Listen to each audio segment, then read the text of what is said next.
Welcome to your City Commission meeting. Please turn off or silence all cell phones during the meeting. Meetings are televised every day on Channel 2 at 6 p.m. and midnight and available for viewing on YouTube. Call to order this meeting. First is up is Pledge Allegiance, followed by silent meditation. I pledge allegiance to the flag of the United States of America and to the republic for which it stands, one nation, under God, indivisible, with liberty and justice for all.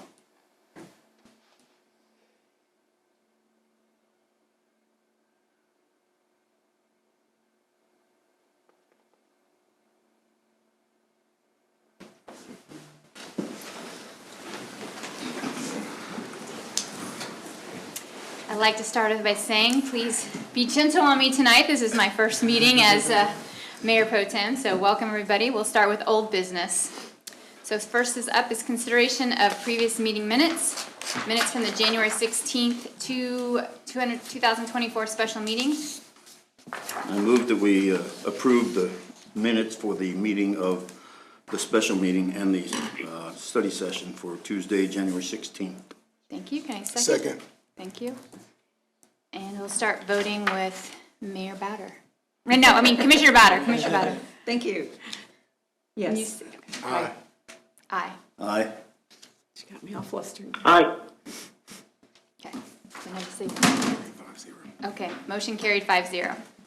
All right. Second consideration ordinance. The second consideration ordinance number 8233, allowing a special use permit for a child care center at 1913 Choctaw Street. This will be a roll call vote.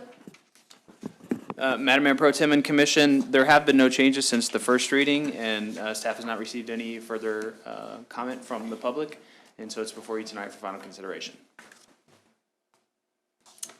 All right. We'll take a roll call vote starting with Mayor Martin. Aye. Aye. Aye. Aye. Aye.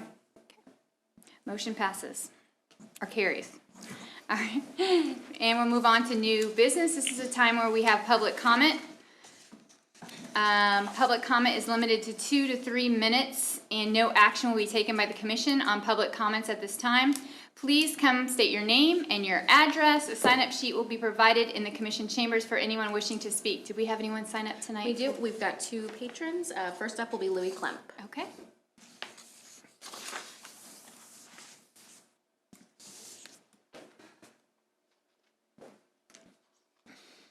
Senior citizen walking up, that doesn't come out with 2 or 3 minutes.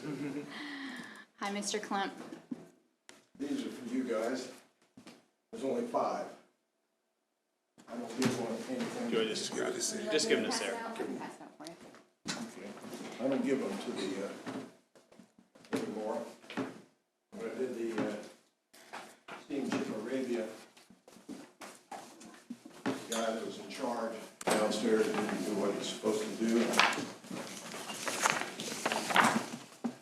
And that's what happens. This is Louis Adolph Clint Jr., 1816 Pine Ridge Drive, Leavenworth, Kansas.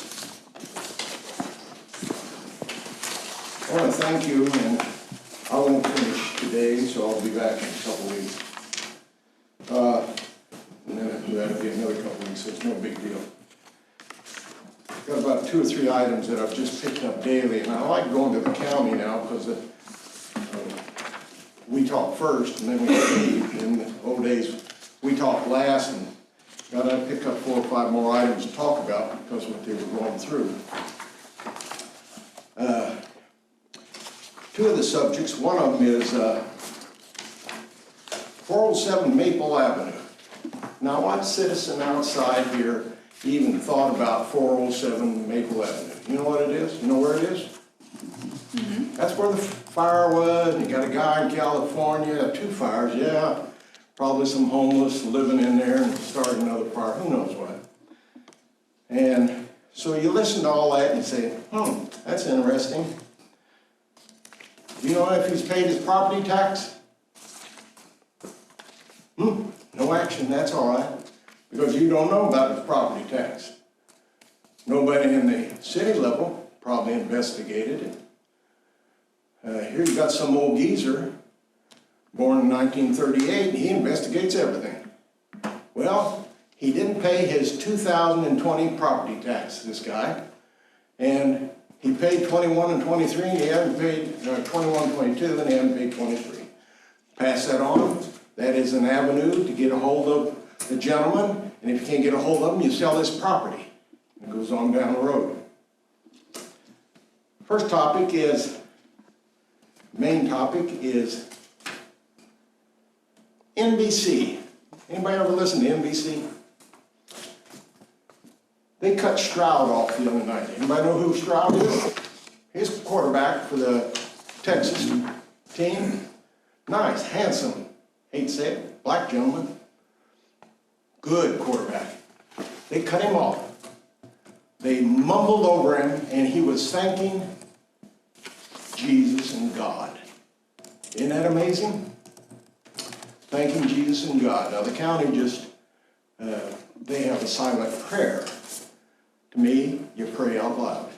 I've been praying more, and not only for, the one gal said, you pray for family, pray for history, no, family, faith, friends, and some other subject. I thought it was a good one.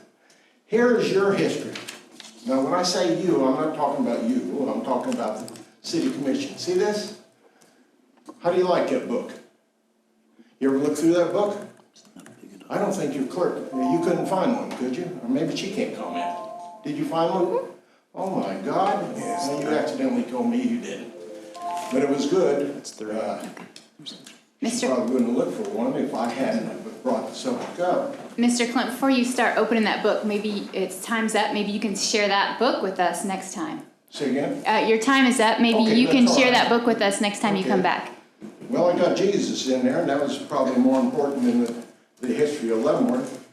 And it's probably more important than the total history of putting a toll on the bridge to bring in $5 million a year for property tax. Of course, taxpayers, they don't care about it. Next up. Next up, we have Mr. Jeff Culbertson. Good evening, Commissioners and staff. Thank you for your service and thank you for hearing me tonight. I'm here to ask if you would write a letter of support for the return of our local ad valorem taxes, or LAVTR funds, from the state of Kansas. Over 50 years ago, the state, the cities and the counties realized there was too much weight being put on property taxes. So they decided to create a new law that would shift some of the weight off property taxes and put it on a sales tax. 1.5% of the sales tax you and I already pay to the state goes into the LAVTR fund still today. But when the state got into financial trouble in 2003, they decided to just keep the LAVTR funds and not give it to the counties or the city. They didn't remove the 1.5% sales tax that was promised to the counties. They still collect it today. They just keep it instead of letting us use it to lower property taxes. They used a report from the Kansas Policy Institute saying the program must not be working because property taxes were still going up. What the report didn't show was taxes were going up because valuations were at an all-time high, not because the LAVTR program wasn't working. If they would return to LAVTR funds, it would amount to almost $4 million a year for Leavenworth County.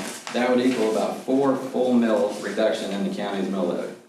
The city of Leavenworth would also see a substantial amount they could use to lower property taxes as well.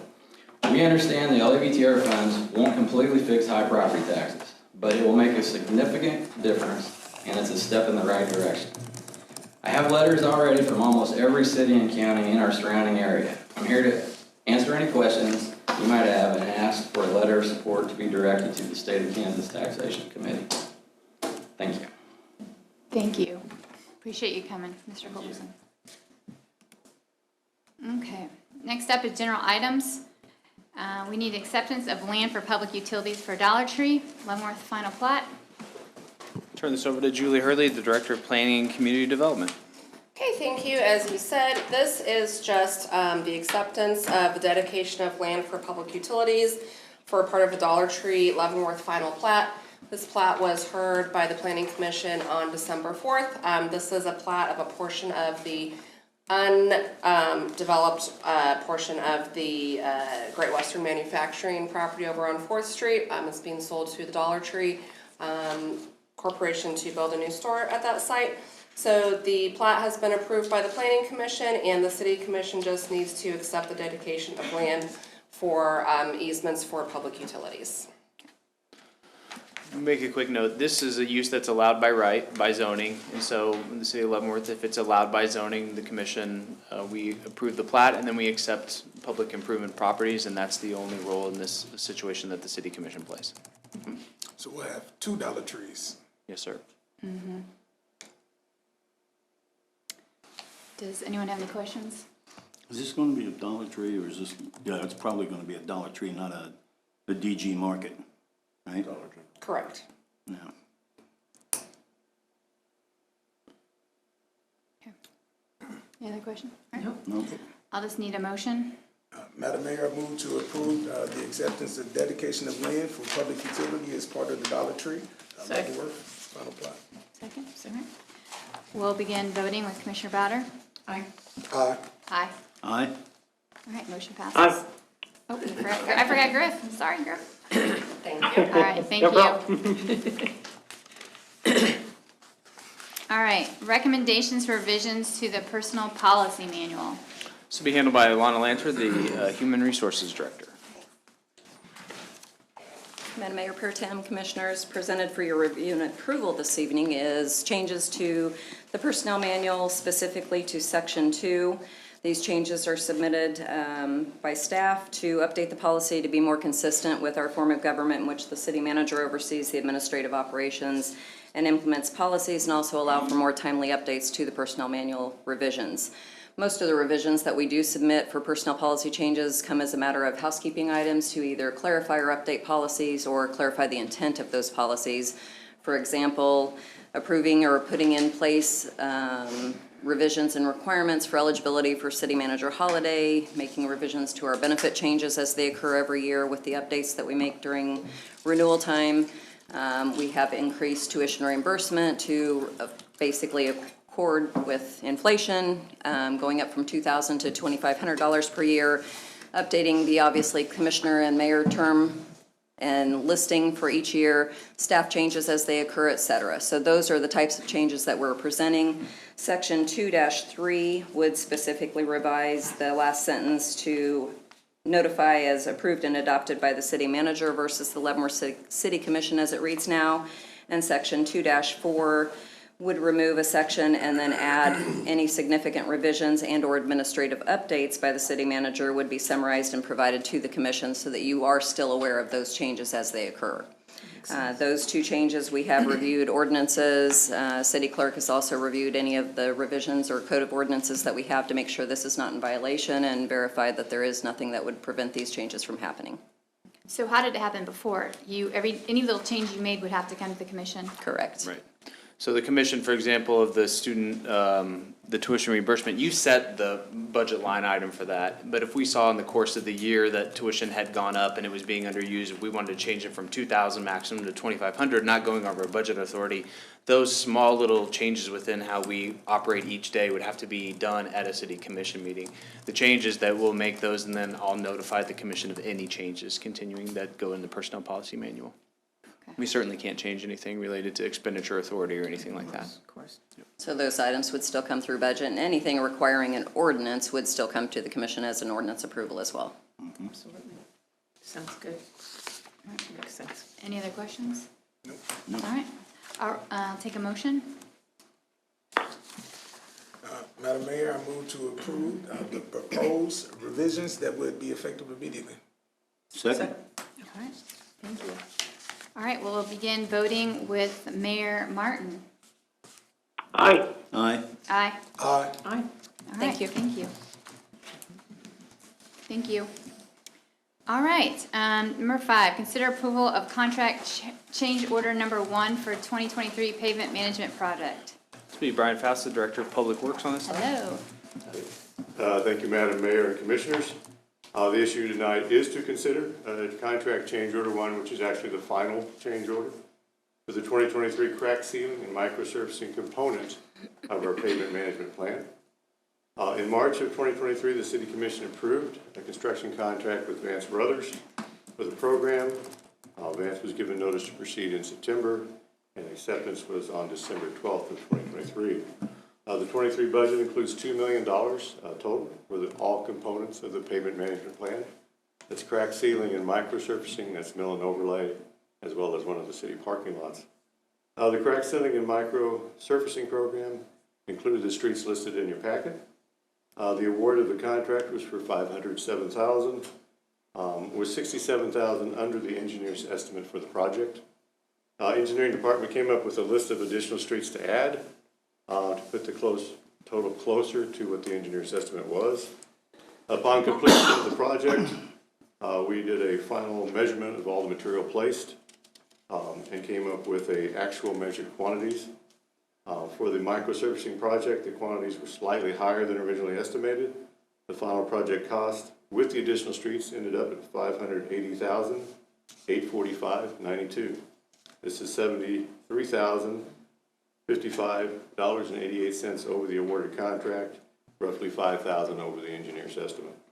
Staff recommends the City Commission approve change order 1, which is the final change order, with Vance Brothers for the crack sealing and microsurfacing in the amount of $73,055.88. I'd be happy to answer any questions.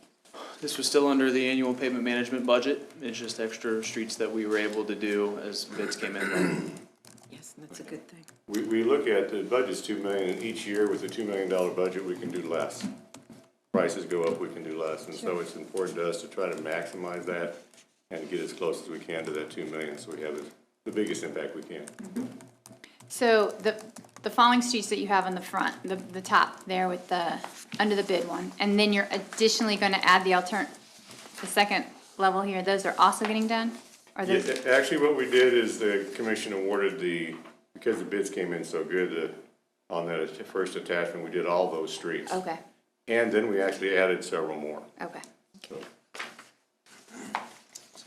So do these go, how do residents know that these are going to happen? Do you just do it, you show up one day? No, just depends. Okay. Brian can go through it. So we do publicize, because the commission approves, and then we put it out, so then it appears. And then if there's a disruption, then we let people know. But if there's not more than a day's disruption, then yes, they would just show up and do the work. But these streets are public as when we award the bid. Okay. And the one nice thing about on the microsurfacing, because a lot of these streets are in a residential area where people park on the street, and we have to have all the cars moved ahead of time before we can do the work. And so we'll actually put notices on doors, and then on cars if, they're in danger of being towed, we let people know that way. Okay, thank you. Any other questions? Nope. All right, I'll take a motion. I moved approval of the change order number 1 with Vance Brothers for the crack sealing microsurfacing in the amount not to exceed $73,055.88. Second. I second that. Okay. All right, we'll begin voting with Commissioner Bowder. Aye. Aye. Aye. Aye. Aye. All right, thank you, motion passes. All right, thank you. All right, first consideration ordinance amending chapter 8 for the animal control and regulation of the Leavenworth Code of Ordinances. Oh wait, no, am I wrong? Sorry, agree with the Guidance Center for Mental Health. You're gonna have a tough time explaining I'm that. sorry. I told you guys you have to give me grace tonight. This is my first time in this seat, So this will be Chief Kitchens, and I will let the chief introduce our guest tonight. Madam Mayor Pro Tem and Commission, Mr. Mayor, I'm pleased to welcome tonight Dr. Warrens, who is the CEO of the Guidance Center of Leavenworth, and Ashley Phillips, who is the Clinical Director at the Guidance Center. So they don't know about dogs. They do not know about dogs. They do a little bit. Emotional support. Emotional support. Probably know a little bit. Madam Mayor and Commission, the Police Department is requesting the City Commission authorize an agreement with the Guidance Center of Leavenworth to establish a mental health co-responder program. The issue of mental health is very difficult and complicated. Until very recently, the last couple of years, we've seen some pretty significant cuts to the mental health services available to the mental health community. As a result of that, people who had been getting services essentially have been pushed out into the community and have been the responsibility of police, They've ended up in jail and sometimes the emergency room. Those are not adequate services and equipped to deal with these kinds of circumstances. For example, in the last 3 years, the Leavenworth Police Department has responded to 302 calls for service that would be described as a mental health call. And I will give you some definition and framework for that as we move forward. Someone calls and says that they have taken actual overt steps to injure themselves. They've taken pills, they've cut themselves, the tragedy of a firearm, something like that. They are threatening to do that or having suicidal thoughts. They are having suicidal thoughts in addition to threatening to harm other people. Their family or friends are calling on their behalf and reporting to us.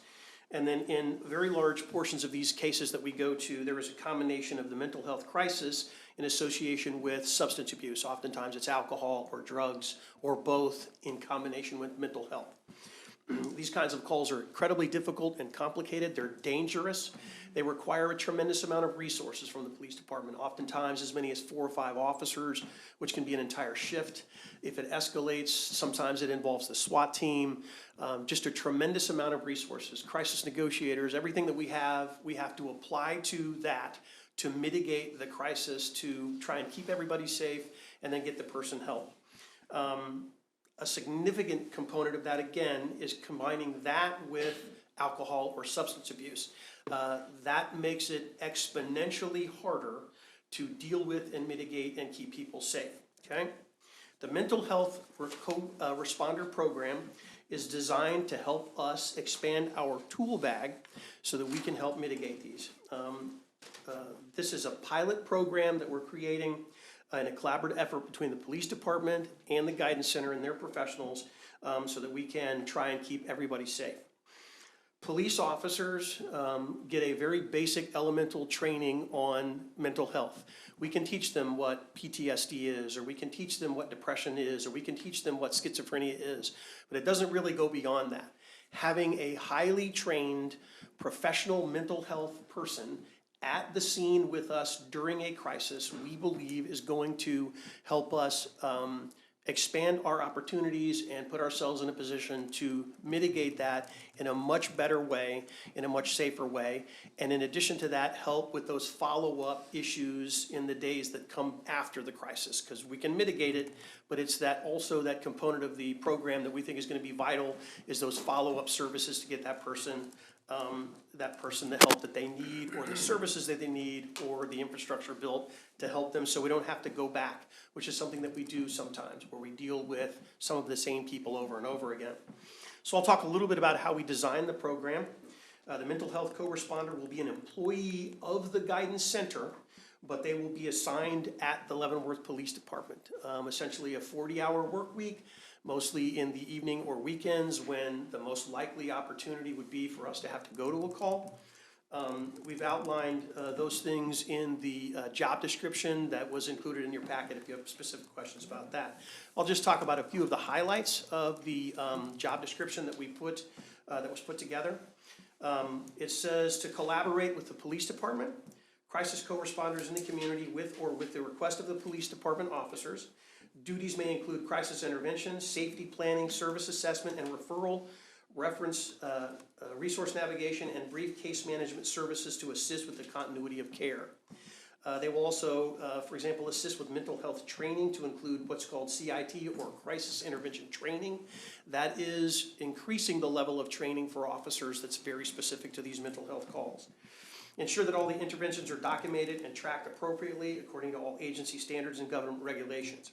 Maintaining timely documentation, understanding the data collection is vital to the goal of identifying the service needs of the community. So before I proceed further and talk about the budget, I would like to turn it over to Dr. Warren and Ms. Phillips so that they could comment from the Guidance Center's perspective about how important I feel like they think this program would be. So Dr. Warren, or Ashley, who goes first? Yeah. I'll start off. Thank you so much, Chief Kitchens. Good evening. Thank you so much for allowing us to have the time here to talk with you about this program. We are very excited about it. Chief Kitchens did a great job describing what we want it to look like for this pilot year here in Leavenworth, but a little bit of history and context. This model has been around for over 30 years. It started, first program being in 1992 in the United States. Thank you. And we have seen it expand globally. So in the UK, Canada, Australia, and then even our surrounding counties, people in the state, Missouri, we will not be the first to invent this program, but we will absolutely lean on to our partners who have gone before us and implemented this. For context, this program has really taken off, even in the state of Kansas. Some start in their pilot year with one co-responder, and then they start to actually get demographics and the clinical data to support there's a much larger need. So we have surrounding counties that have 25 co-responders because the demand is there. What Chief Kitchens described, and to reiterate, our main goals is to help reduce the time that officers spend on a crisis call for mental health. They could be out there trying to connect them with services when they could be responding to another call that is not mental health related. Our co-responder will be able to ride with them and then utilize our services that we already have at the Guidance Center, including our recovery support program, our other crisis, like crisis stabilization program, where we have sobering units, and we also have inpatient beds so that they can stay and be safe if they're having suicidal ideation. All the things that is too much to put on officers because their demand is already so high in volume. And so in this position, as mentioned, we would like to pilot this program for this year.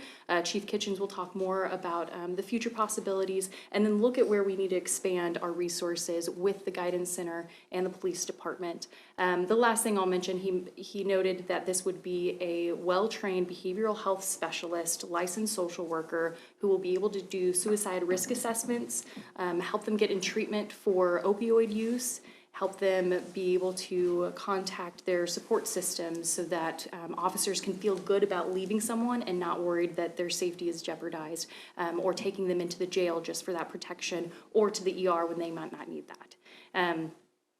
I could go on and on and on, so I will pause. Dr. Warren's anything to add or anything to state?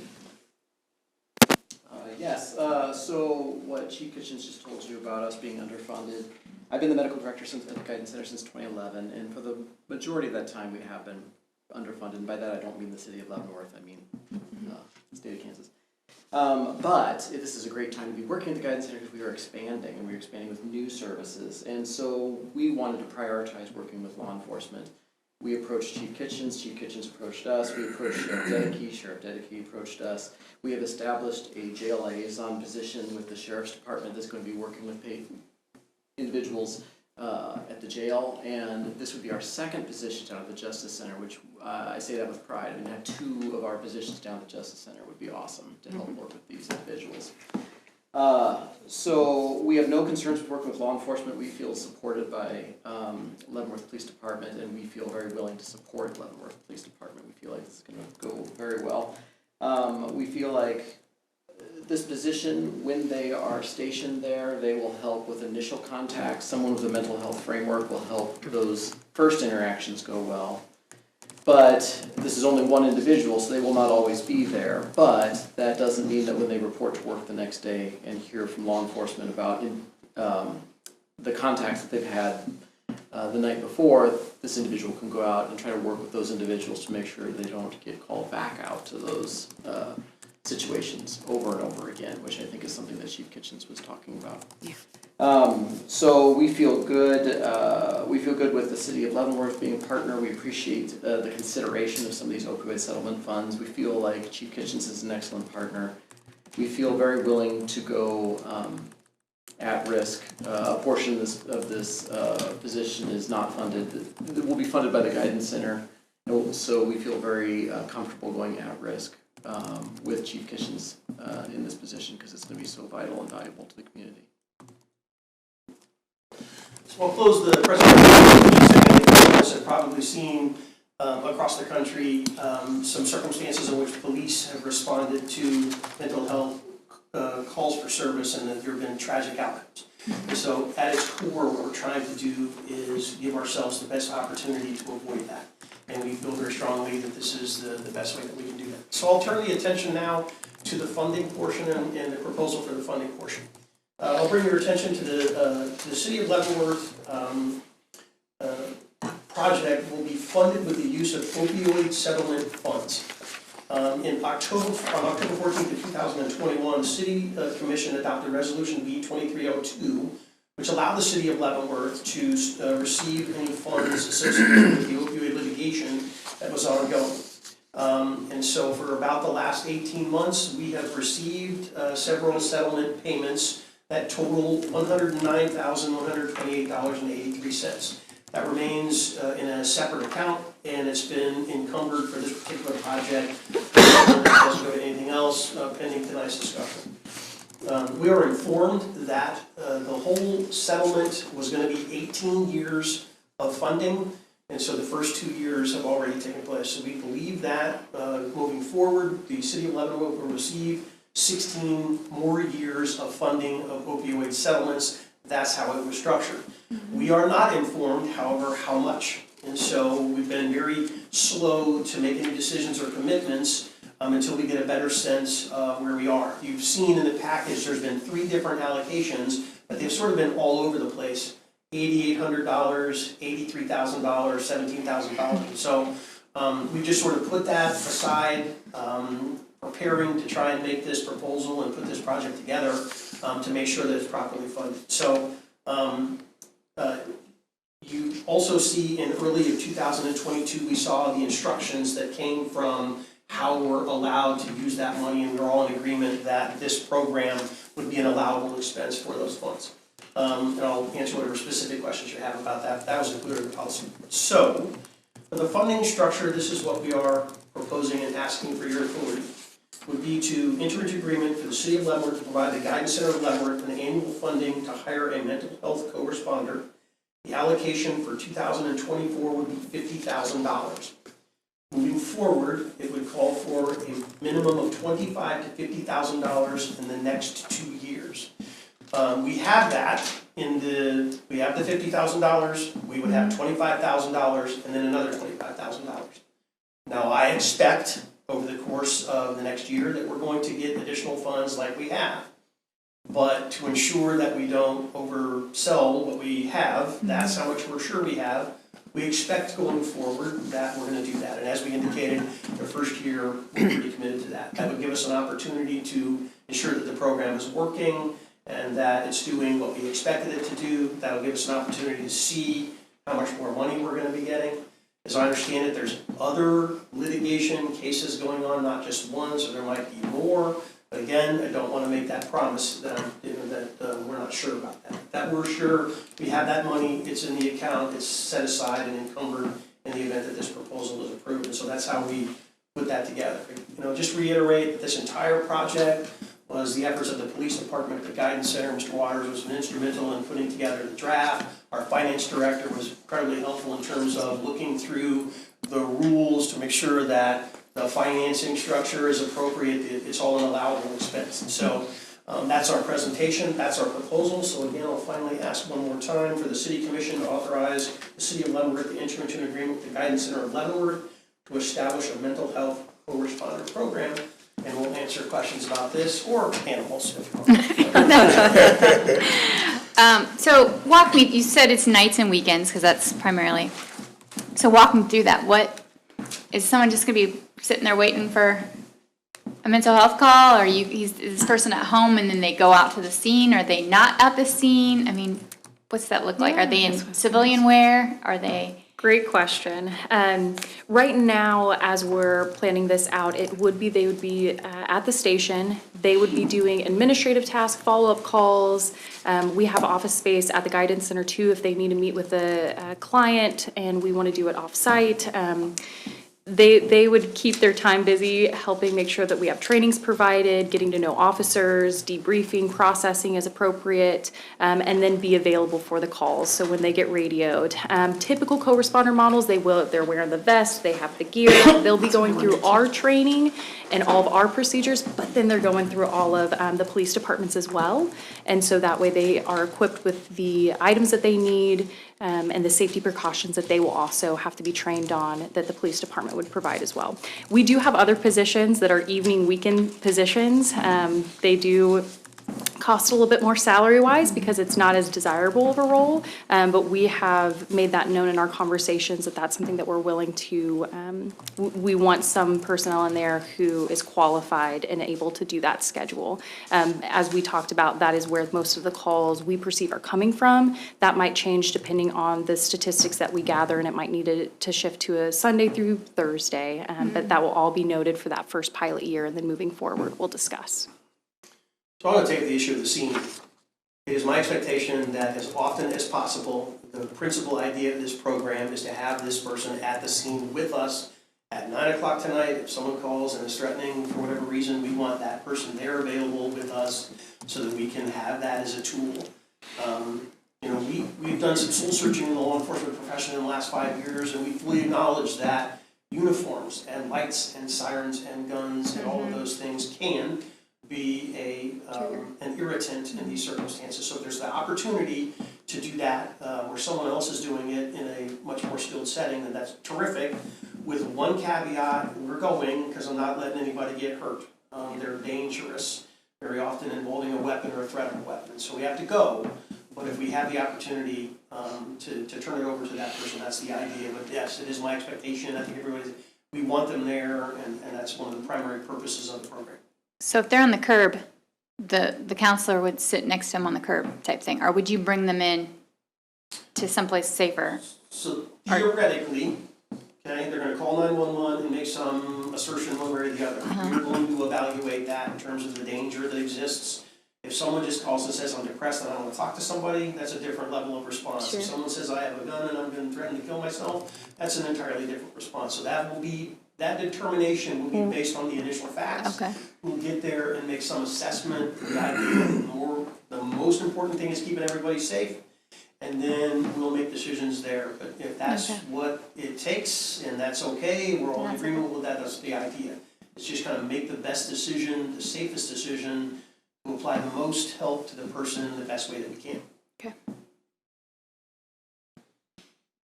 I think it's Okay, needed. when you say Definitely needed. you're going to have all the same equipment, you're not going to be armed. No, correct. Same equipment, other, thank you for catching that.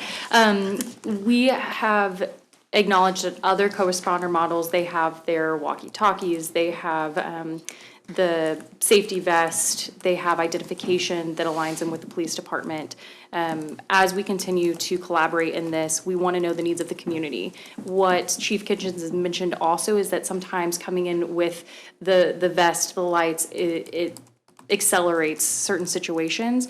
We will assess that as we get the call, and then the officers are in collaboration with our staff to make sure that it's appropriate that they respond. So we want them to understand that we are with the police department. They're not going to be showing up in street clothes necessarily because we need them to be either recognized as a guidance center employee, someone safe that they can talk to in that moment. But as far as logistics of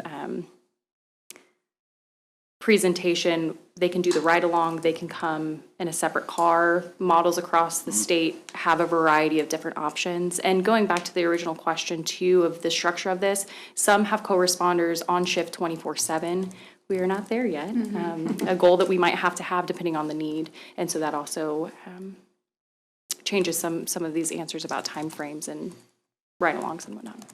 Okay, let's take the ride along a little further. You've gotten there, you've calmed down whoever it is, and they were a threat to other people. So does the police officer ever allow you to be the one who stays there with the individual while he goes to another call? Yeah, so there's a couple different options. We will not have a staff member alone present if there has been any concern to safety at any point. We know that we have a lot of guidance center clients that there's a lot of overlap there, so we might already have rapport with this individual and understand that it is a safe scenario. But we also have mobile crisis, so that is a team of 2 who have a mobile crisis vehicle, and this co-responder would be in collaboration with the mobile crisis team so that if it's appropriate, if it's been deemed safe, that team can be dispatched to the scene after law enforcement has already established safety. If we need to take them to the ER, if we are trying to locate an inpatient bed for them, or they just need to go to their parents' home because they're going to be able to make sure that they're safe throughout the night with no suicidal ideation, we would have another team that we can call and support for that, so that safety, there's more than one person on the scene. Okay. Tell me about liability. If something does happen to you or one of the other co-responders, who's liable? So I think The guidance center or the police department, city of Leavenworth? So I think the best person to answer that question would be Mr. Waters, but I think we put that language within the agreement, the framework of the agreement, that we would be liable for the police department and the city employees. And the guidance center is, separate. They're an employee of the guidance center, and so in terms of liability, but. It's in your packet. That's correct. The agreement, number one, requires that they not be employees of the city of Leavenworth, they're employees of the guidance center. There are also indemnification and insurance requirements that are in place here in the agreement. Thank you. Do you have an individual in mind already? We do and we don't. So we have been trying to keep this more contained within this group until we are able to solidify things. But we do have people that are interested. We have people that have had experience with the co-responder model, which we're hoping take interest when we're able to post this job position. But like I mentioned, this is throughout the state, there are many programs like this and individuals that would love to help compile it and help us really mold this to what we need it to be this first year. And so we're excited for those opportunities. Yeah, excited. Well, I read through the whole packet. I think it's great. It's long needed, so I'm looking forward to this. Chief, you've been wanting this a long time. Difficult issues. Right, Talking so, about some resources. right, so. Does the commission have any other questions? Oh. Mayor Martin? Mayor Martin? Ma'am. What do you say? He said no, ma'am. Okay. All right. Well then, I'll entertain a motion. I move that we authorize the city of Leavenworth to enter into an agreement with the Guidance Center Leavenworth to establish a mental health co-responder program. Second. Third, fourth. All right. All right, I'll begin the voting with Mayor Martin.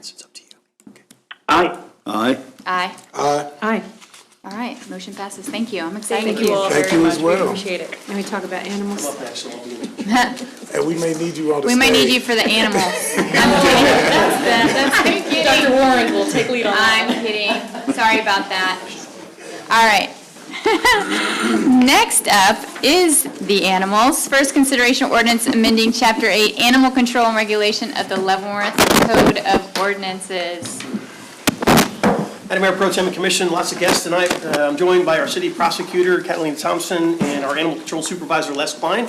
And so the police department is present this evening requesting the city commission place an ordinance on first consideration to make some changes to our municipal code of ordinances, Chapter 8, that deal with animal control and regulation. So very generally, in the latter part of 2023, they undertook a pretty comprehensive look at the animal control ordinances. It's been a little while since we've done that. A lot of it has to do with some updating of state statutes and old language, that sort of thing. But to start the discussion, I'll highlight several of the things that were brought to my attention that I think probably are worth some discussion or making sure that you know what we're talking about. The first of which would be principally to provide the judge in municipal court, Judge Fuller, with wider latitude in dealing with cases in which an animal has found to be in violation of one of the ordinances. Mostly we're talking about dogs and dog bite cases. There have been quite a few examples over the course of the last couple of years that we've had that have gone to court, and Judge Fuller wanted to do certain things but felt like the ordinance was a little bit restrictive. And so this paragraph that you see in the first thing essentially gives the judge, when he is making a decision about what to do with an animal wide latitude, much more wide latitude. For example, there is a difference between a dog that's owned by a family and a little small 3-year-old kid starts tugging on the dog's tail when it's eating and it nips the kid. Okay, that's a dog bite, but we don't need to make a bunch of decisions about that are over the top versus a dog that gets out and seriously injures someone. We may need to make the decision, or he may need to make the decision to have that dog euthanized immediately. And so that's the last resort, but you know, in his review of the language, he was a little uncomfortable with that. So he asked us to sort of take a look at that and provide. So that's what we came up with, is proposed would be to just give the judge a bunch of latitude in dealing with the case based on what the circumstances are to try and make the best decision possible for the outcome, to keep everybody safe from dog bites. So if you read that, that is, you know, throughout all of the animal ordinances that relate to punishment or a decision by the judge to give him a wide latitude to be able to make those decisions. And so we're recommending that proposal. On to the next part, we're also making a proposal to do some permitting for animals. If you look in the policy report, section 8-105. Unless regulated elsewhere in the city's zoning requirements, a person wanting to own or keep or harbor or shelter any of the following in a residentially zoned area shall be required to apply for a permit as stated in Article 5, which is a little bit later on. And this is livestock, which includes, but it's not limited to cattle, horses, mules, donkeys, goats, swine, llamas, alpacas, sheep, and or other herd animals. And if you read that, you kind of say to yourself, boy, that seems, but I bet you we've had all of those to deal with. And, you know, it's our position sort of philosophically that a residential neighborhood is probably not the best place for most of those animals. We've also had some circumstances in terms of like a horse that is being housed in the community that got out. You might have seen us here a couple of 3 months ago where the horse was running down 4th Street and ended up on St. Mary's campus. We had a little trouble identifying the owner of that animal, and so a permitting process is the idea behind helping us identify and locating the owner and that sort of thing. Same thing for bees. Had a couple people that keep and do bees, and so that's okay as long as they meet their requirements and they have a permitting process, okay? And so that's the purpose behind that proposal. We have other permitting processes that already exist, like a kennel permit and that sort of thing, but this would be expanding that to help the animal control staff just deal with those kinds of things a little bit better, okay? The next part of it, regardless of whether or not we add permitting, more permitting to our process, our appeal process in the permitting is insufficient. Right now, it essentially rests with me, which is I'm fine with making the decision, but for some reason, if I were to say no and deny a permit, we don't really have a mechanism for the citizens to appeal that. And so this language here presents us an opportunity to just give the citizens a better, more appropriate appeals process, which is necessary as part of, you know, administrating an organization, if that makes any sense. And so you see how that's done there. I think it goes to the city manager next, is the appeals process. We need to establish that and do a little bit better. And then finally, of note, 8-601, feeding wildlife prohibited. We're adding a proposal language in there that would prohibit the feeding of wildlife that includes the feeding of feral animals or cats. I think all of us at various times in the course of the last few years have had the issue of feral cats be brought to our attention and how to deal with it. There isn't really a good answer, but what this is designed to do is to try and discourage people from doing that. Because if you have a feral cat or two that shows up at your house and you start feeding it, that makes the problem worse. More cats show up. More cats, or then they breed more, and it just makes the problem worse. So that is designed to help us sort of take some steps towards dealing with the feral cat issue by discouraging people from doing that. And there's a lot of folks that want to do that because they feel there's a little cat that's not being fed properly, but that makes the problem worse, and then we're dealing with complaints from the neighbors and that sort of thing. And so those are the highlights of the animal control ordinances. Again, I have Catalina's here to address any specific questions you might have cases. Les is here to talk about the calls that we deal with, but we feel like this language and these animal control changes to the ordinances would be helpful generally to us. There's no budget impact to it. It's all generally enforcement that goes to the court. So we're asking you to place an ordinance on first consideration that makes changes to the Municipal Code of Ordinances, Chapter 8, the Animal Control and Regulations, and we'll answer whatever questions that you might have. How do you permit a bee? Believe it or not, there's a couple of folks in town that keep bees, and that's a thing, right, a hobby, or like a thing that people do for honey and that sort of thing, right? And so that came about 3 or 4 years ago when the neighbors were sort of complaining. And so there's a proper way to do it without putting people in jeopardy. Permitting the hive or Yeah, the- so we did this not too long ago, and Julie may be able to remind us. So it's similar to having chickens, where you can have chickens, but they have to be X number of feet from the property line. They have to be, there's rules and regulations to having chickens. We had somebody come to the commission and say that we want you to do urban apiaries, which are beehives, but, so the city said, okay, but here are the rules and restrictions and regulations. And so if you're operating that, you have to do it within the rules and regulations, but we don't have a way to know whether you are keeping bees or not. Therefore, are you following the rules or not? If that makes sense. And through the permitting process, they'll have restrictions, they'll have requirements that they'll have to meet. So when they would fill out their application, then animal control gets involved and they'll go out and see if it's an appropriate place for it. Like if it's a highly dense area where we've got a large population, it may not be a good location for having bees. Because they're annoyed by the bees coming in and out, or? I mean, it's an issue of health and safety. I mean, people who are allergic to bees, there can be a lot of other issues that can come with that. So. You could get a kid that knocks over a beehive and now he gets stung 500 times. Sure, okay, I didn't think about that, makes sense. And then my next question is, so we're now making it illegal to feed cats? Yes. Yeah. Feral cats. Feral. Yes. Now, if they want to adopt this cat and take the cat into their home, they can still do that. But what they can't do is feed a whole bunch of cats in the neighborhood. That result in more cats coming, resulting in a lot of complaints from the neighborhood. And they say, these are my pets, and they aren't necessarily. Does the Leavenworth County Humane Society, do they have say in this, or talk to them, or? No. Okay. And how would you monitor that? Yeah. What's that? How would you be able to monitor, like who's?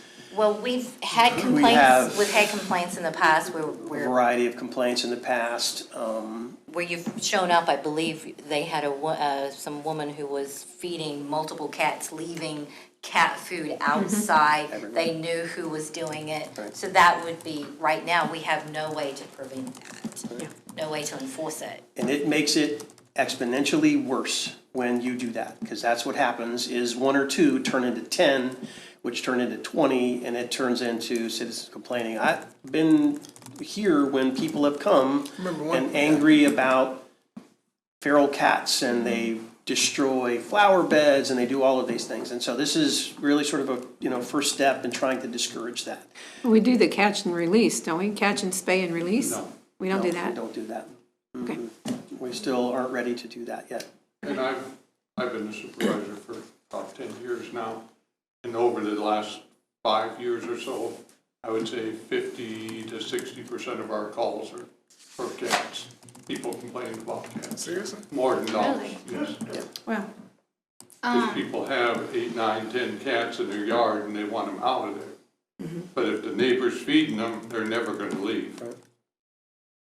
And I don't think you would like the other alternative, which is for us to round them up and have to put them down. It's just, that's a. You can't take them to the Humane Society, or?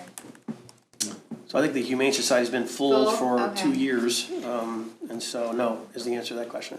I'm just trying to wrap my head around it being illegal to feed a cat. Illegal is probably not the best way to Well- describe that, ma'am.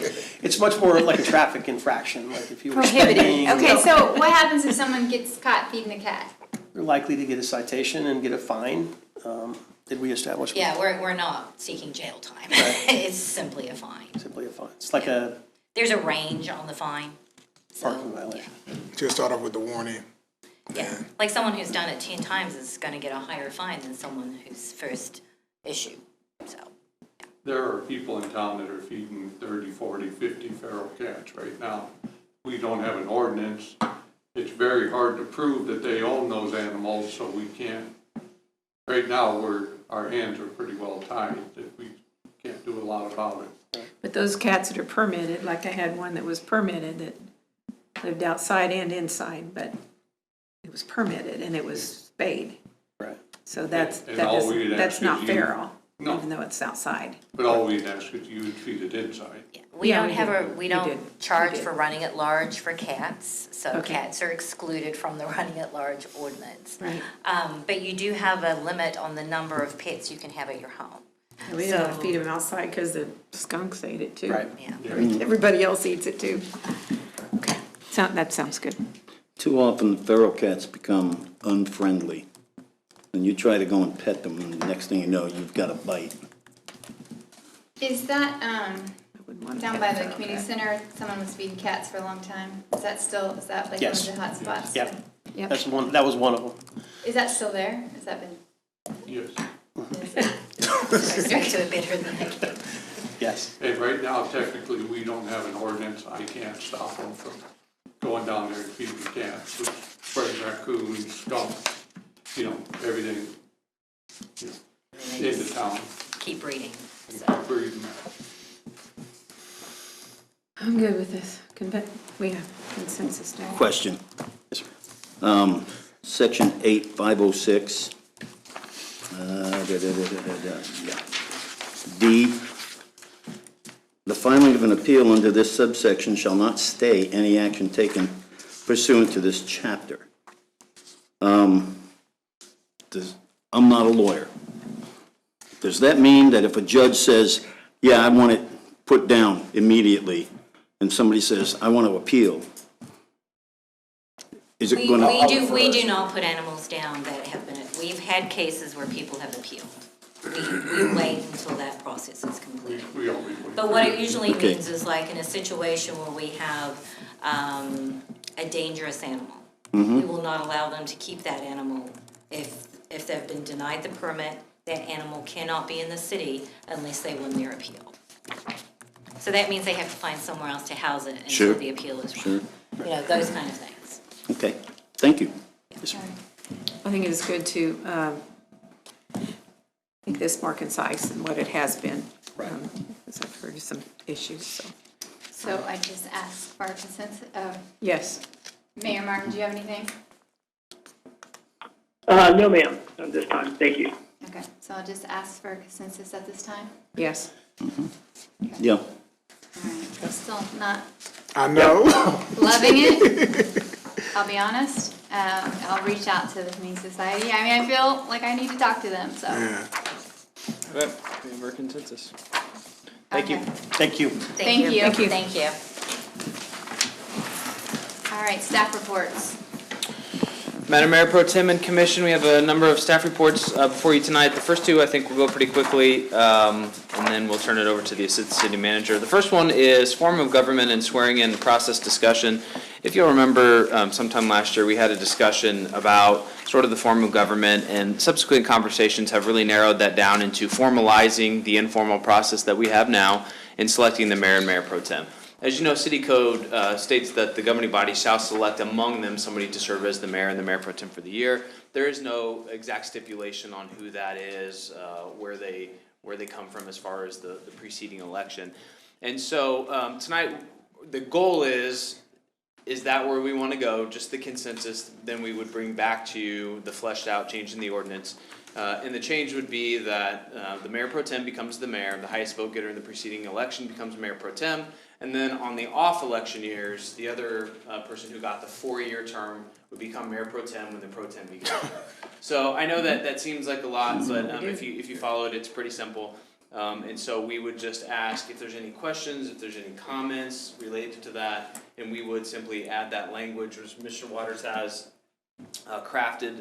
We updated a little bit since the item in your packet. The item in your packet didn't indicate that on the off election year, the second 4-year term would become mayor pro tem.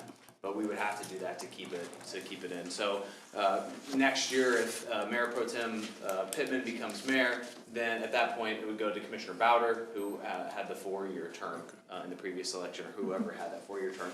So that I'd like to separate the two items and see if that's the direction we want to go on form of government. And then the other one is just a housekeeping of where we want to swear in.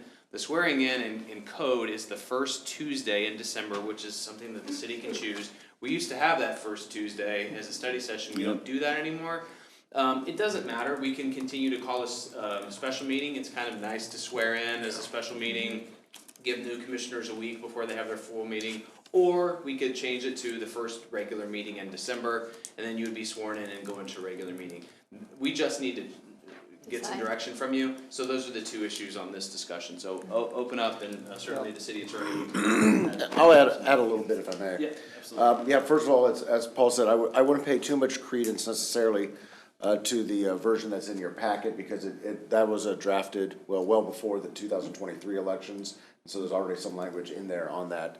Some of the things that I've been looking at as proposals, and again, Paul is right, we're looking for, I don't have the language to present to you this evening, but we'd work on it, but I want to make sure we have a good understanding of whether something like this sounds good, so I'm just going to kind of put out there at least what I had put together, and you all tell me whether this is not the direction you want or not.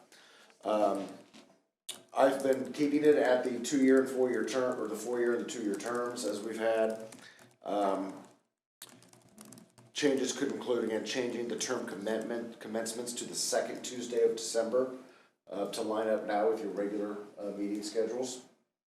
And then also have that apply as to the date of termination of terms of office as well.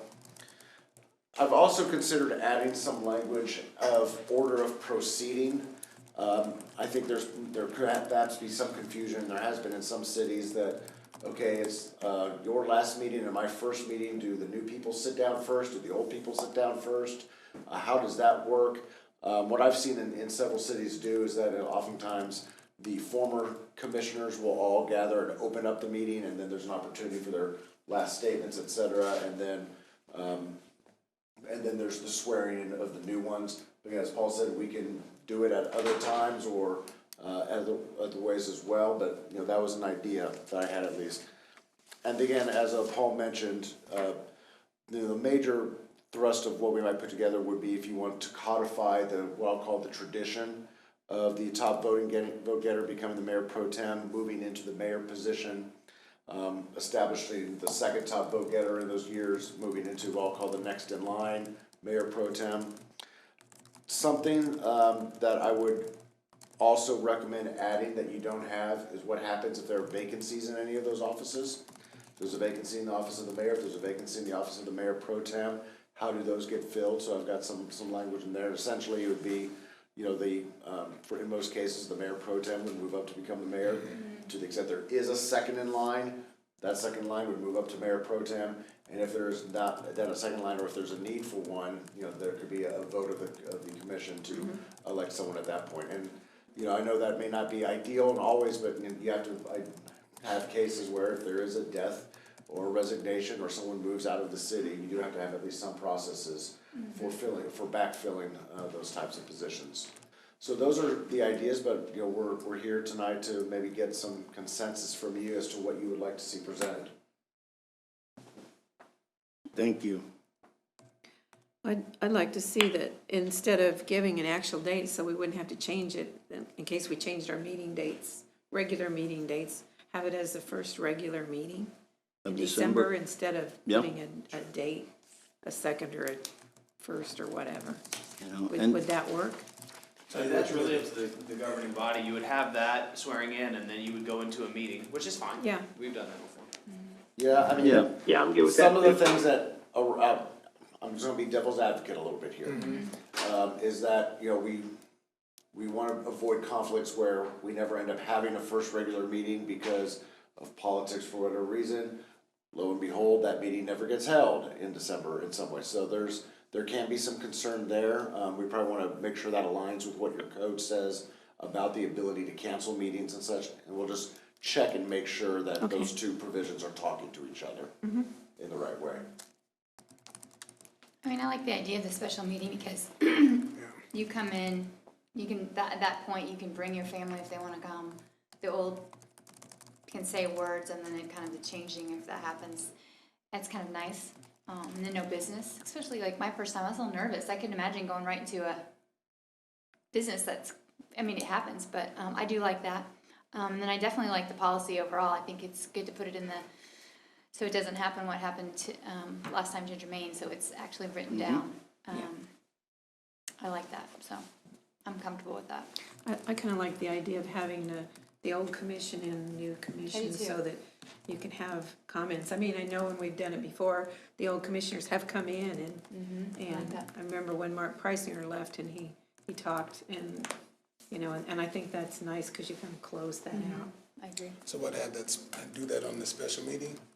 Well, whenever we switch it over. Like what I mean, it could Doug was happen, saying.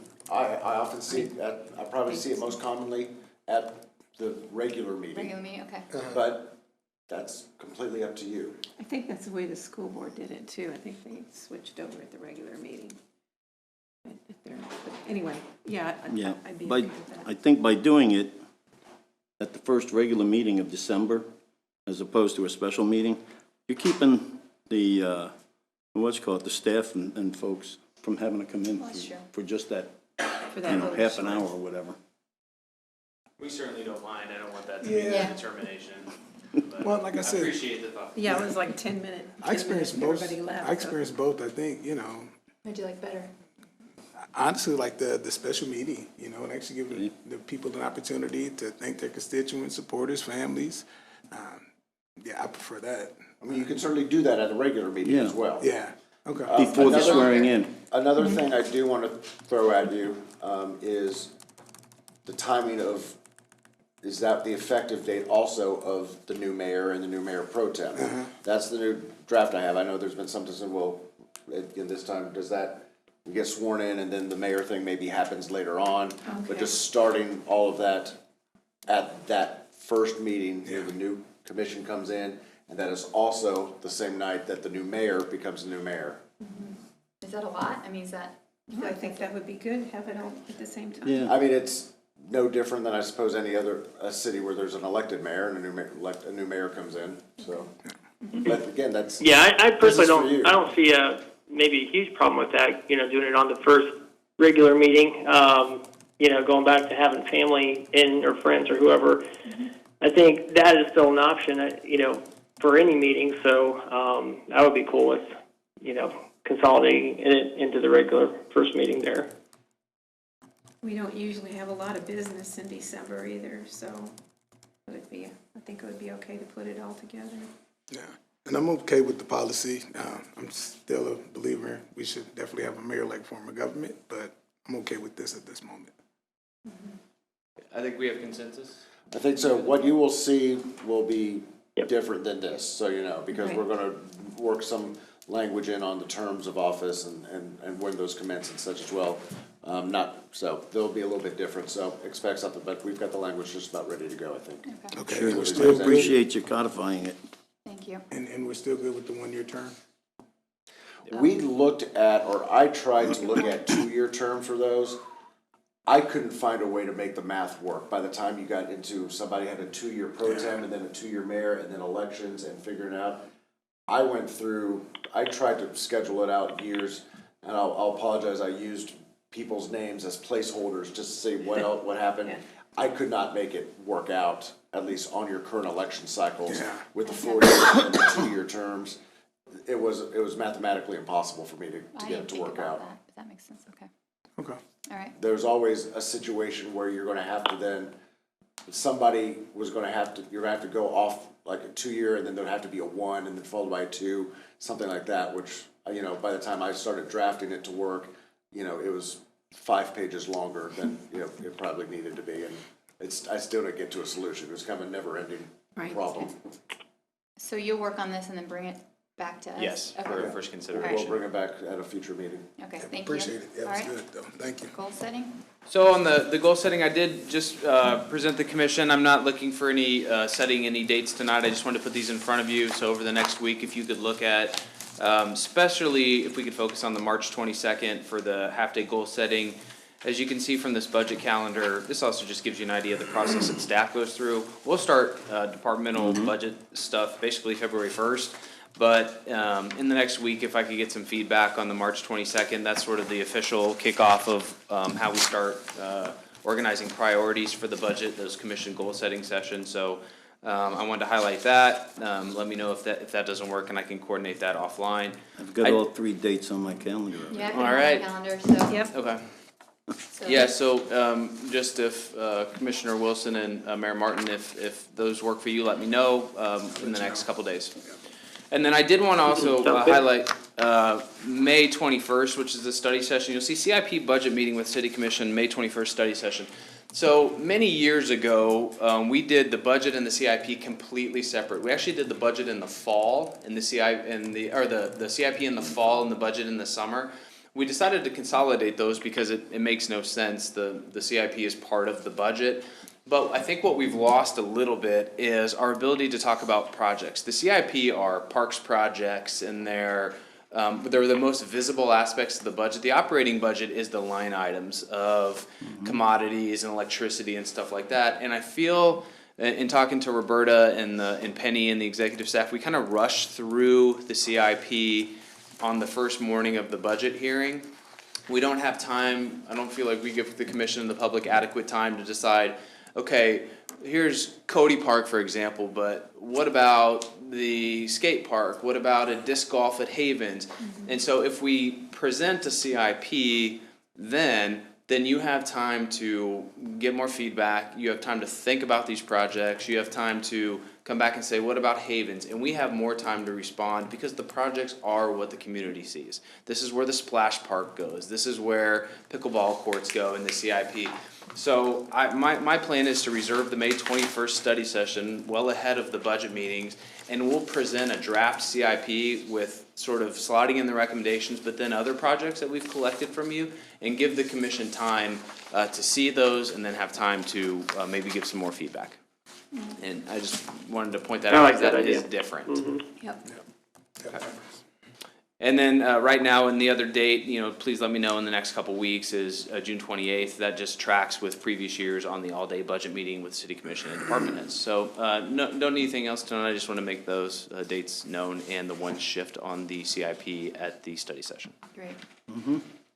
All right, 2030 comprehensive plan update. Penny?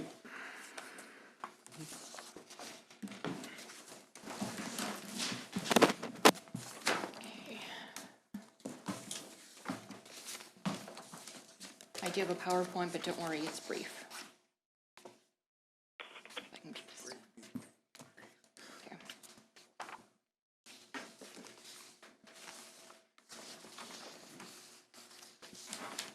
Okay, Mayor Pro Tem, Commissioners.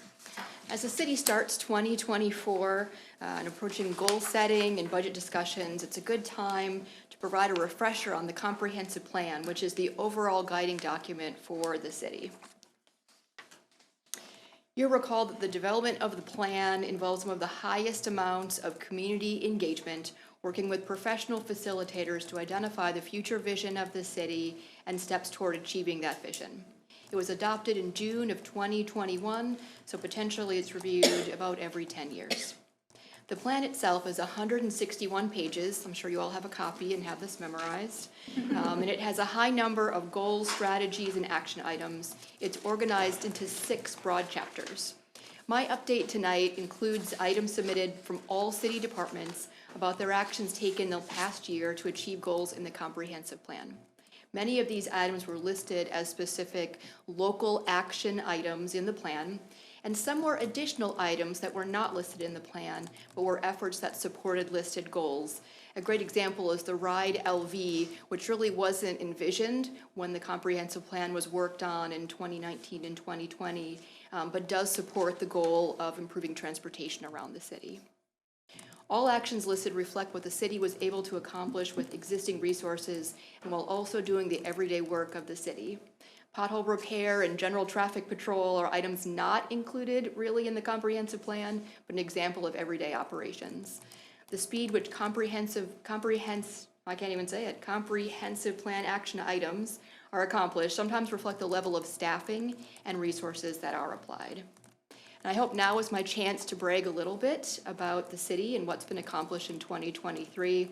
You may occasionally hear comments from people about what they think the city should be doing on one particular area of interest, and they may be right, but if you read the 19 pages that were included in your packet, hopefully it shows the dedication of the governing body, city staff, and community partners to making Leavenworth an even better place. So these are taken from the 6 overarching chapters included in the comprehensive plan, and for the sake of time, I'll just provide a few brief updates.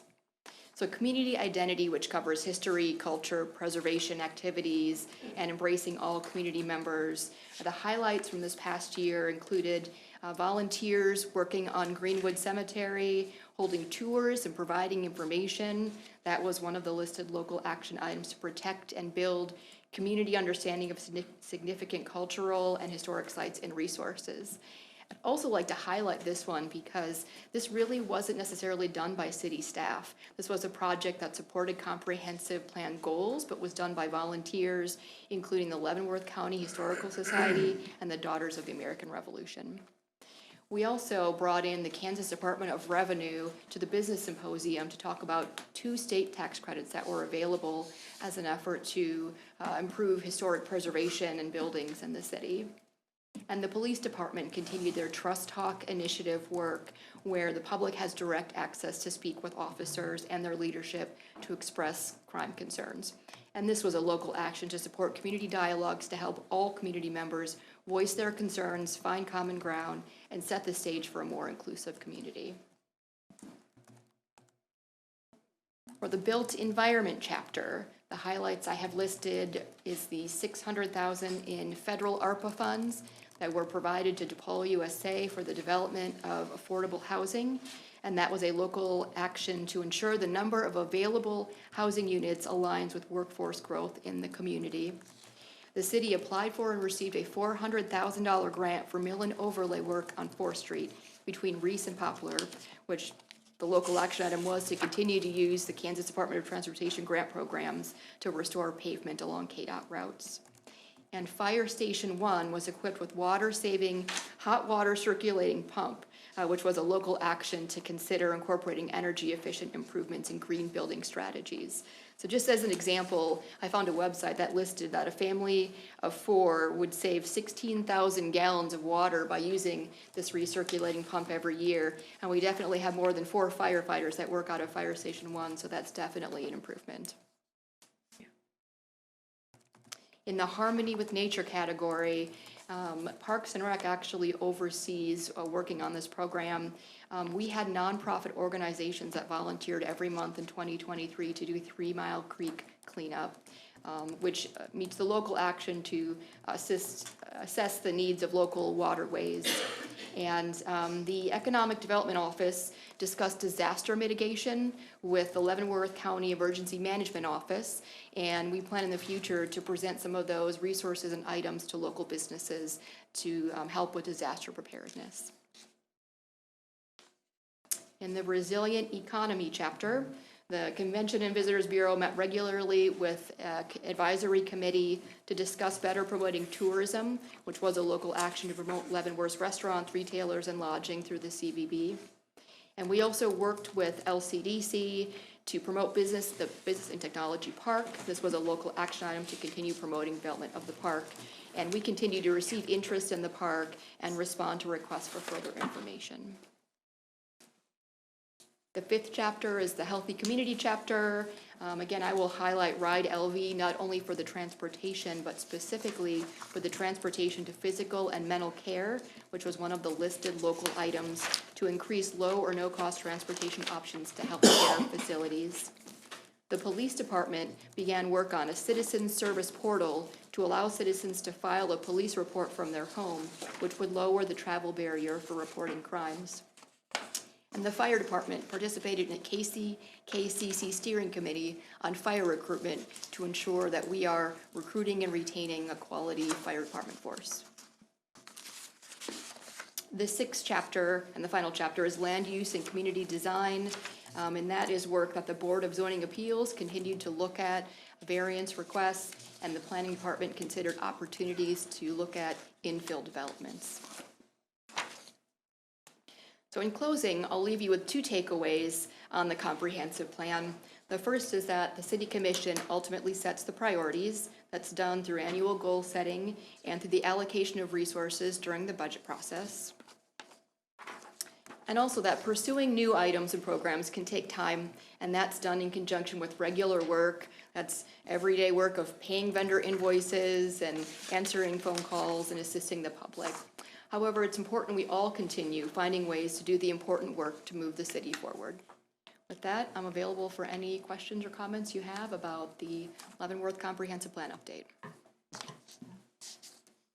Nice presentation, good job. No, good, thank you. How I did think you, these updates are important. how did you See how choose to do this? So many.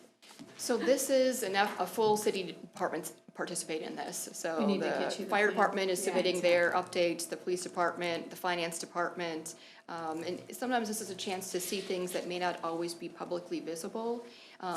There's one in there where the finance department led an effort to, you recall, look at our debt borrowing and saving $175,000 in interest. Not a listed item, but definitely contribute to some of the goals. So those are things as staff looks at this and says, what are items we can take to accomplish this? Sometimes we are creative and find those options, and sometimes it's just getting the time and ability to do the next steps in the plan. Thank you. Thanks. All right. Food truck survey results, is that you as well? That is me again. I have a This was huge. hopefully equally as brief PowerPoint on that one. You had a lot of response. Almost, was it over or almost 1,500 people? 33 Over. pages of written comments. Yeah. Okay. So this is a follow-up presentation from the December 19th study session where we initially looked at food trucks. At that session, we reviewed the current ordinances that apply to food trucks. And the long and the short of it is per city ordinance, food trucks are not allowed on city property, which includes street parking and in city-owned lots. There are exceptions to that if there's a special event. So if we close down a road and there's a special event, then they're allowed. They're also allowed in Haymarket Square, and they're allowed on private property. But this was a request prompted from Wilcott Brewing, who wanted to regularly park a food truck near their establishment to better support their patrons. And there's also been other requests for food trucks. So while the Wilcott request was the most recent, we've seen other requests like this in previous years. So in some ways, as we're looking at the ordinance, maybe it's time to include some of those requests and see if there's any desire to look at updates. So after that presentation, the commission requested feedback on the possibility of an ordinance update. In addition to those who may have reached out directly to city commissioners, staff opened up an online survey for 2 weeks in January to help gain input. Results are included in the packet. I will say a general disclaimer, it's a survey. So this was a general public survey to gain interest in the concept. This doesn't tell us if anyone may have participated more than once. We didn't have control over that. We can't say that everyone here lives in Leavenworth. It's a public survey, so folks from neighboring other areas or further away may have responded. And it also does not identify those who might be the most impacted if there were to be ordinance changes. And I think of current restaurants, and I think of those who park next to their downtown loft. However, I would say generally we did get a really good response rate for this survey. And we received good comments. It seemed like those who took the time to comment had some thoughtful responses and were certainly items to consider. So I want to thank those who participated in the survey. So the first two questions were relatively straightforward, just again to gauge feedback. The first one was, would you support allowing a food truck in on-street parking or a city-owned parking lot for less than 5 hours occasionally for a special event? And of the 1,549 that responded, as you can see, an overwhelming majority supported that as a general concept. There were 69 who were not in favor of that. And then the second question was, would you support allowing a food truck in on-street parking for longer than 5 hours and multiple days per week? So there was still general support for this, although there was a higher number of no's, 215.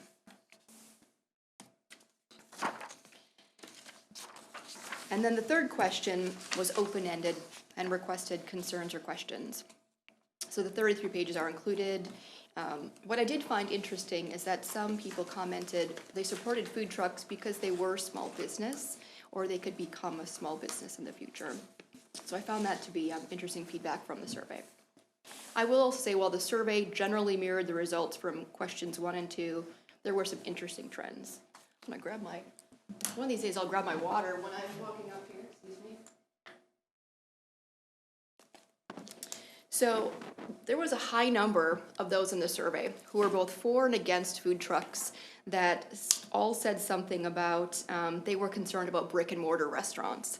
That came through whether they said, I don't want it because I think it's gonna be a threat to brick and mortar, or they said, I think it's a great idea, but I don't want it to affect the brick and mortar. So that certainly came through in the comments. There were also several comments, something like, as long as it doesn't impact downtown businesses and activity. So there certainly were just stated concerns in questions, how that might work. Other questions and concerns were for those concerned about parking. So some of those who were for food trucks said, this is great as long as it doesn't take up my parking place. Okay, and some said, you know, I don't want this because it might take up parking places, so that's a consideration. Traffic and safety was also a concern, thoughts about driving around a food truck if it's on the street. There was different comments about length of time and number of days. Some suggested this would be a good idea on quieter days downtown, like Sunday or Monday, or during hours when few restaurants were open. Location was mentioned, not parking directly outside a restaurant, and wanting food trucks to be an enhancement rather than competition to existing businesses.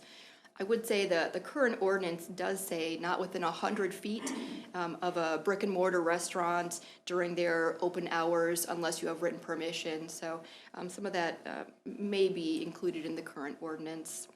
And then other trends, comments and concerns were in trash and health or food handling. There's actually quite a large number of those. I will also share that the city does have a food truck license that requires the food truck to collect and dispose of all trash. And that license also requires state of Kansas food establishment license, the food handling permit, and the health permit. That's done to the clerk's office. So there is sort of city oversight that they're doing their necessary health items for that. All this feedback should be helpful should the commission desire to pursue changing the ordinance. Potentially some of these negative impacts and concerns might be mitigated. As an example, there might be areas where it's not conducive for food truck parking due to pedestrian crossing or due to the popularity of public parking. Delaware Street specifically was mentioned several times. In the comments, you'll see that. There may also be days or days of the week or times that this might or might not work better to enhance activity. And it might make sense to consider some sort of fee structure to cover the cost of a private business using taxpayer-funded and maintained city property, which may address some of those concerns about fairness that were listed in the comments.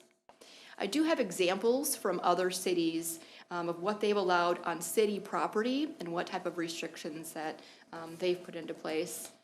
So I'll just mention a few briefly. Emporia allows food trucks in one designated city parking lot, but only on Saturday, Sunday, and Monday. Otherwise, they're not allowed on city property. Wichita doesn't have specific locations, but has criteria for allowing a food truck parking, which included flow of street traffic, not blocking bike routes, and maintaining ADA accessibility of 5 feet on the sidewalk. Shawnee only allowed on-street parking and prohibited blocking traffic signals or signage. Edgerton allowed food truck parking in the right-of-way, but only in pre-approved locations, and it can't impede traffic. And Salina actually identified designated food truck parking places in their downtown that must be used during the day, and they defined that, I think it was 6 a.m. to 10 p.m. After that time, 10 p.m. to 2 p.m., they can park on the street as long as they're not blocking traffic. So with that update, staff is looking for commission feedback and guidance on whether to further pursue ordinance changes, and if so, what that might look like. Short-term, multiple days, parking lots, on the street. We do have a large downtown, which might mean that there are several areas this might be difficult to implement. We also have a large downtown, so this might mean that there are opportunities to consider the addition of food trucks in certain circumstances. Staff can bring back further information or sample updates to the commission to consider. And with those specifics, we could work with Main Street and the Chamber to gain more specific feedback from them. Maybe that's, a formal letter of their thoughts on this. Or the commission can also decide that current ordinances are sufficient. We allow parking on private property, it's allowed as part of a special event process with a road closure, and it's allowed in Haymarket Square.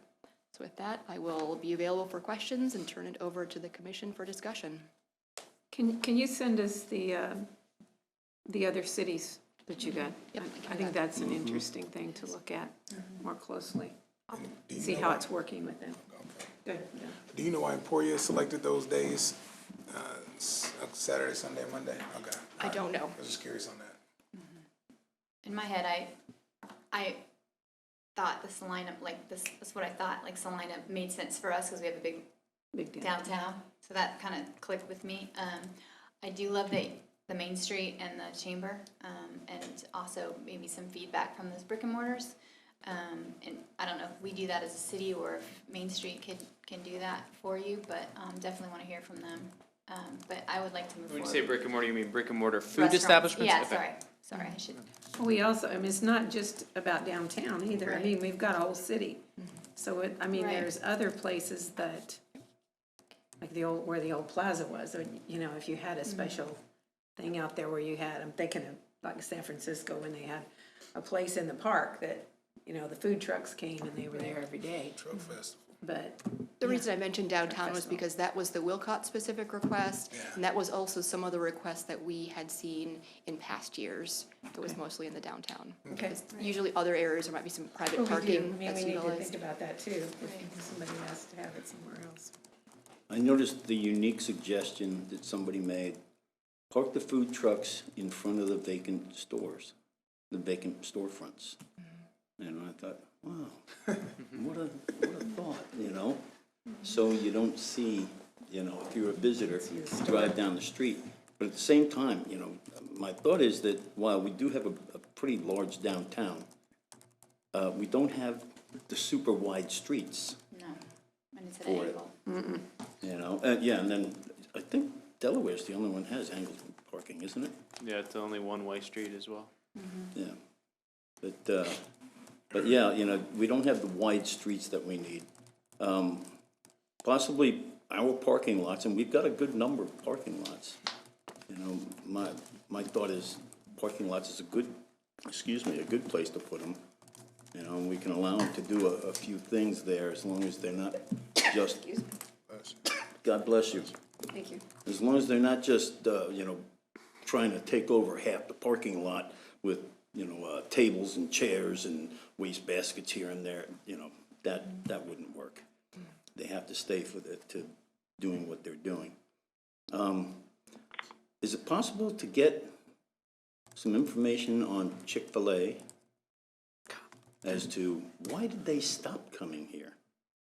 I can certainly reach out and ask. They got cold. My basic understanding was they were from out of city, so they weren't a Yeah, local they weren't food from truck. in here. They may have been coming in from Lawrence, so. Yeah, I don't know where they were coming from. Yeah, they were coming in from Lawrence. Okay. It was interesting, they were here, and they stopped coming in the fall. It wasn't when it just because of the cold.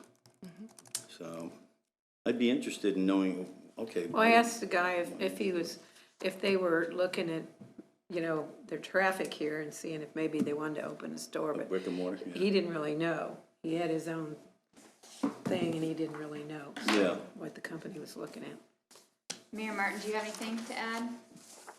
Yes, thank you, ma'am. I definitely just a few thoughts. I think to just kind of address some of the citizens' concerns on the feedback they gave. I think there's definitely advantages and disadvantages to both brick and mortar and, food truck. I think just, they just hit, seasons affect things, being able to go inside, sit down somewhere, parking, convenience. I mean, it's all different factors. And I think definitely competition can be a really great thing. But, I'm also not for any trucks that would be blocking, impeding traffic, blocking any signs anywhere, anything that's going to have a direct negative impact on any other, businesses around, food or not. And so, definitely I'm okay with looking at even a phased-in approach if we, want to change anything up to allow a little bit more leeway when you have, kind of the situation like Wilcott that brought up, looking at accommodating that. I don't know what the best fit might be for making that work. And I know this isn't like a decision overnight, but those are just some of my initial thoughts right there. Thank you. Okay. I guess I'm sorry. I was just about to ask, so are we going in the direction of getting feedback from Main Street? Yeah, I'd like to sort of nail down the consensus. So the consensus is a little bit of more formal feedback from our partners. Try to do the best we can on bricks and mortar restaurants, getting some feedback there. And then what do we want? Do we want to stop there and then bring back another staff report, and then at that point decide whether we want to get into on-street or not, city parking lots or not, restrictions or not? Send us those. I think if I can look at those closer and see how they have those. The cities, yeah. The cities, that would be great. Okay. Yeah. Okay. So we'll put together further information for you. Thank you. Great. Thank you. Move into the consent agenda. Commissioner Hengler? Mr. Mayor, Madam Madam Mayor. Mayor Pro Tem, I move that the commission approve the claims for January 5th, 2024 through January 18th, 2024 in the amount of $1,183,403.34. Net amount for payroll number 1 effective January 12th, 2024 in the amount of $427,614.59. No police and fire pension. Second. All right, second. All right, we'll begin voting with Mayor Martin. Aye. Aye. Aye. Aye. Aye. Okay. Let's just go around the room first. Okay. All right, well, we'll go around and have anyone to say? We'll start with, oh, you first. Okay. Yeah, just real quick on the request for the support for the LAVTR. I did want to point out LAVTR is already been adopted as the position of the commission when we adopted the League of Kansas Municipalities. So the state legislator, as required by statute, should fund the local ad valorem tax reduction program. If you would like staff to put together a general letter of support related to this, and talking to the city attorney, it's my professional opinion that there's no downside to that. If it's brought back, then certainly we would benefit from that. If it's not, then so be it. That'd just be a continuation of the years past. I'd look for any consensus from the commission or comments. Otherwise, I could put together, working with the template, a support letter from the city. Yes, I think it's important. Yeah. Just other quick notes. I know it's a hot item. The pickleball court project, the Cody Park Sports Court project, bids open on February 6th for that project. And then we'll see, the plan would be to bring it back on February 13th to the regular meeting, but you gotta wait to see what the bids open, if there's any irregularity. So I just wanted to bring that up as well. So that's all I have tonight. Thank you. Now do I go to Commissioner Bowder? No. Hi. Mayor Martin. Okay. Martin? Mayor Martin. All right, thank you. Thank you, I appreciate that. No major comments tonight. Just hope everybody has a great week, and we'll see you next week. No, we won't. The next meeting isn't next week. No, our next meeting would be February 13th, I believe. What? Oh, that's correct. Yep. Tuesday, My bad. first Tuesday, so I'll talk to you all soon. Good. I hope everybody has a safe and comfortable rest of this time in January and the beginning of February. Enjoy it, stay warm, and keep shoveling. I don't have anything to add to that.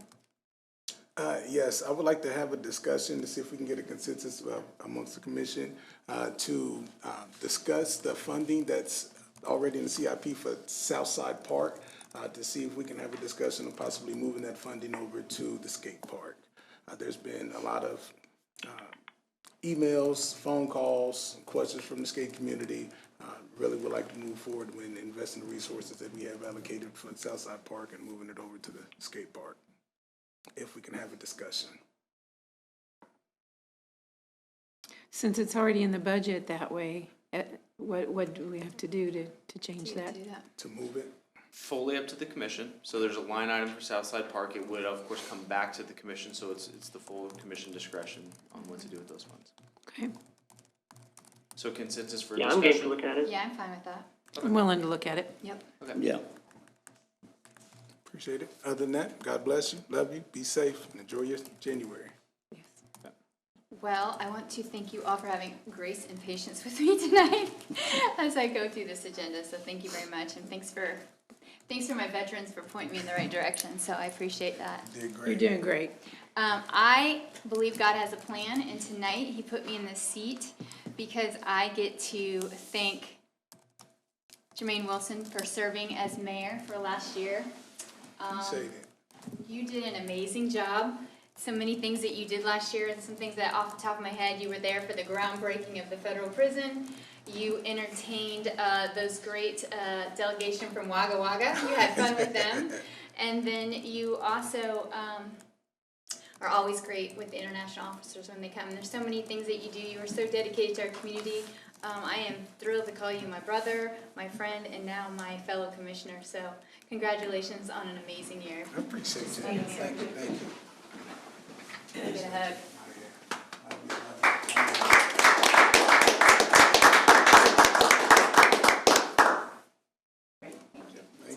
Speech. And I always want to start off thanking my Lord and Savior Jesus Christ. It's always an honor and a privilege to be able to be in this position to serve and represent all people. I want to thank my beautiful wife, Jessica Wilson, for allowing me the opportunity to serve. My family, my mom and dad for always believing in me.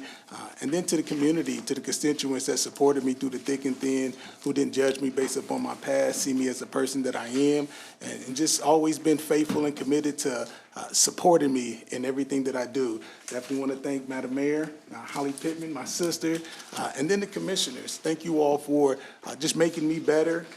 It's not one person, it's a team. And, the things that we're accomplishing for this community, it takes teamwork. And we all have been unified in spirit to serve and make a difference. And we're doing great things for the city of Leavenworth. And I thank you, Mr. Paul Kramer, city manager, for just always listening to me, allowing me to be able to express my concerns and frustrations. But thank you for just for always being a great leader and representing our community as well. And then my sister Sarah, thank you for all of those mayor awards, man. A lot, writing up for me. So, yeah. But man, thank you all. God bless you all. Love you, and I appreciate you. Thank you for everything. Thank you, Jermaine. Thank you, Jermaine. Appreciate you. Yay, yay. With that, I will call for a motion to adjourn. So moved. So moved. Second. All right, and then this meeting's adjourned. Do I bang it again? We all say yes. Yes. Yes. Yes, okay. Aye. Hi.